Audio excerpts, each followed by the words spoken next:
Rentrons à Tel Aviv tout de suite, un nouveau journal avec vous, Nathalie Nagar. Et tout de suite, on jette un coup d'œil au titre de cette édition. 15 ordinateurs du ministère de la Défense contrôlés pendant plusieurs jours par des hackers palestiniens. On reviendra sur les révélations de cette cyberattaque en Israël, quelques heures seulement avant l'ouverture de la conférence du Cybertech. Gouvernement formé, constitution adoptée, la Tunisie, mère du printemps arabe, va-t-elle s'offrir un nouveau souffle? Sortira-t-elle enfin de la crise profonde dans laquelle elle est engluée depuis 3 ans maintenant? On se posera la question dans ce journal. Et puis la journée de la colère contre François Hollande s'est transformée par moments hier en tremplin aux revendications de multiples mouvements de protestation, mais au cours des derniers mois, le jour de la colère qui a également servi de défouloir au complotisme les plus divers et notamment aux insultes antisémites.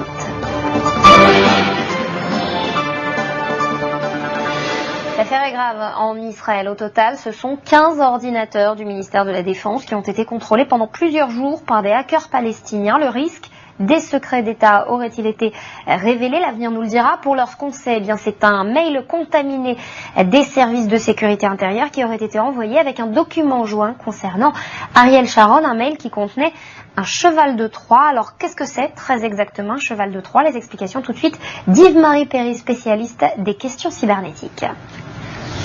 Écoutez, un cheval de Troie, c'est un trojan qui est donc contenu dans un document qui a été envoyé essentiellement par mail donc à un destinataire.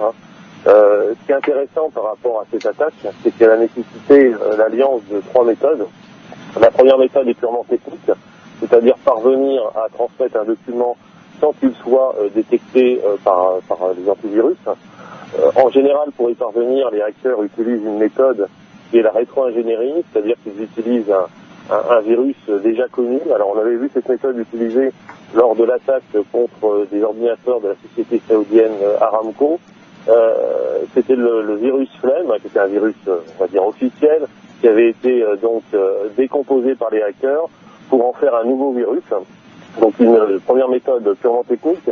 Une deuxième méthode, évidemment, il faut que le destinataire ouvre le paquet piégé.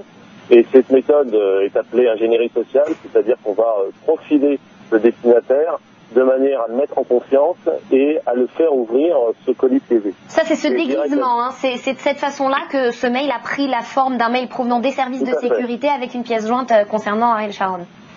Tout à fait. Rappelons une attaque sur un site sensible de la Maison Blanche, c'était pareil.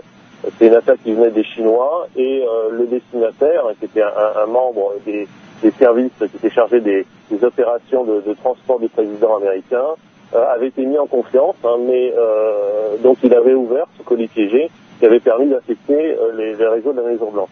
Et je dirais que la dernière méthode, c'est la méthode de l'anonymat, c'est-à-dire l'utilisation d'outils, par exemple, de VPN ou de ce qu'on appelle le réseau Tor, qui vous permet d'accéder à notre ordinateur en passant par de nombreux autres ordinateurs.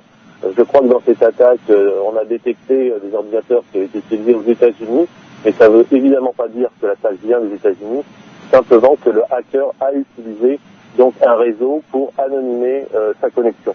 Donc c'est une attaque en tout cas, et je crois que c'est important à signaler, c'est une attaque qui a demandé, exigé une préparation pendant plusieurs semaines.